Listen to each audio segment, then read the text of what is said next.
Assalamualaikum warahmatullahi wabarakatuh. Di sini saya mau menjelaskan tentang bisnis internasional. Pengertian bisnis internasional menurut Ball and Weldel tahun 2004. Bisnis internasional adalah bisnis yang kegiatan-kegiatannya melewati batas-batas negara. Definisi ini bukan hanya mencakup perdagangan internasional dan pemanufakturan di luar negeri, tetapi juga industri jasa yang berkembang di bidang-bidang seperti transportasi, pariwisata, perbankan, periklanan, konstruksi, perdagangan eceran, perdagangan besar, dan komunikasi massa. Jenis bisnis internasional terbagi menjadi tiga, yaitu foreign trade, trade in service, portfolio investment. Foreign trade adalah jenis bisnis internasional yang cenderung seperti aktivitas ekspor-impor barang. Dalam kegiatan ekspor-impor barang, objek barang yang diperjualbelikan adalah dalam bentuk komoditas atau visible physical goods, yaitu barang yang wujudnya kelihatan. Trade in service yaitu bisnis internasional yang objek barangnya adalah intangible goods atau barang tidak berwujud.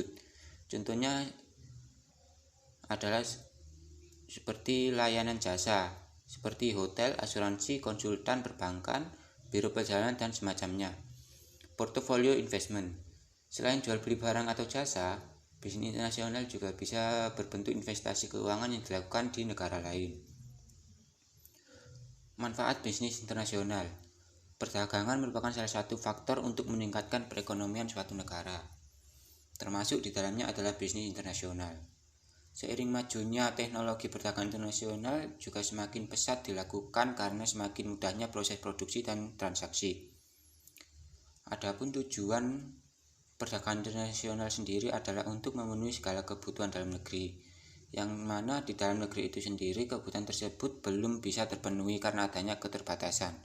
Selain itu, beragam manfaat juga bisa dapat diakses dengan adanya bisnis internasional, baik bagi perusahaan sendiri maupun bagi negara secara luas. Manfaat bisnis internasional bagi perusahaan. Bagi perusahaan, pengembangan menjadi bisnis internasional biasanya bertujuan untuk menjamin kelangsungan hidup perusahaan. Bisnis internasional dapat bermanfaat untuk meluaskan pasar bagi suatu perusahaan. Hal ini membuat produksi barang bisa dilakukan secara lebih efisien tanpa takut jumlah hasil produknya melebihi batas. Selain itu, dengan adanya perdagangan internasional, perusahaan juga dapat menjalankan beberapa mesin produknya secara maksimal. Dengan begitu, meningkatnya produktivitas tertentu mampu meningkatkan pendapatan dan menghasilkan untungan lebih banyak. Manfaat bagi negara. Selain untuk mengembangkan pasar dan memperpanjang umur perusahaan, bisnis internasional juga dapat berperan untuk membangun perekonomian negara. Bisnis internasional adalah pelaku dalam perdagangan internasional. Oleh karena itu, bisnis yang terlibat dalam perdagangan internasional menjadi aspek penting dalam pertumbuhan ekonomi suatu negara. Perdagangan internasional biasa dimanfaatkan untuk mengakses gross domestic product atau disingkat GDP. Cara-cara memasuki pasar global. Dibandingkan pasar domestik, pasar luar negeri tentu menawarkan pasar yang jauh lebih besar. Maka dari itu, salah satu tujuan perusahaan terjun ke bisnis internasional adalah memperluas pasar, sehingga mendapat keuntungan yang lebih besar dan memperpanjang umur bisnis. Pada umumnya, ada 5 cara yang dilakukan untuk memasuki ke pasar global. Berikut diantaranya. Yang pertama adalah ekspor. Ekspor adalah kegiatan menjual barang ke luar negeri. Ekspor sendiri masih terbagi menjadi dua, direct yaitu ekspor dan indirect ekspor. Direct ekspor yaitu menjual barang atau jasa ke luar negeri dengan produksi sendiri, sedangkan indirect ekspor yaitu barang atau jasa melalui tipe induk pangkalan eksportir. Yang kedua ada turnkey project. Turnkey project sebetulnya masih dalam lingkup aktivitas ekspor, namun dengan mekanisme yang berbeda. Turnkey project mempunyai mekanisme keahlian manajerial yang menangani kegiatan ekspor di bidang teknologi yang sebagian merupakan perlengkapan modal. Yang kedua adalah licensing.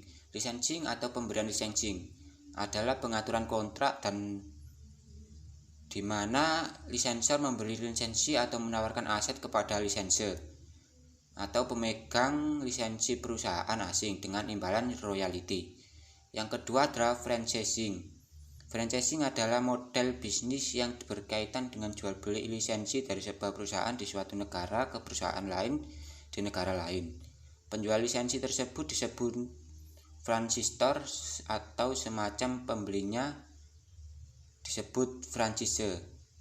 5. Yaitu joint venturing. Joint venturing adalah pembentukan aliansi strategis gabungan dari beberapa perusahaan dari berbagai negara yang disatukan berdasarkan pembagian biaya dan resiko serta memperoleh pengetahuan lokal dan mungkin juga pengaruh politik.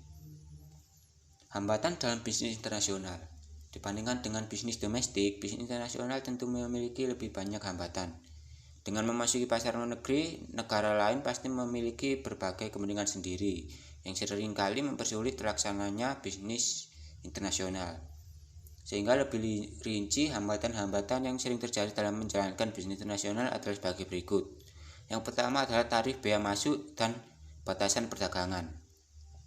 Tarif ini merupakan pajak yang dikenakan untuk setiap barang yang diperdagangkan untuk keluar masuk dalam negeri, baik barang impor maupun ekspor. Yang kedua adalah perbedaan bahasa dan kultural.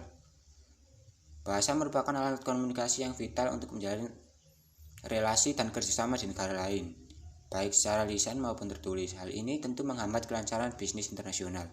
Yang ketiga adalah kondisi politik dan hukum undang-undang. Hubungan politik yang kurang baik antara suatu negara dengan negara tertentu juga bisa memperhambat bisnis internasional, karena terbatasnya juga hubungan bisnis dari kedua negara tersebut. Selain itu, ketentuan hukum undang-undang yang berlaku di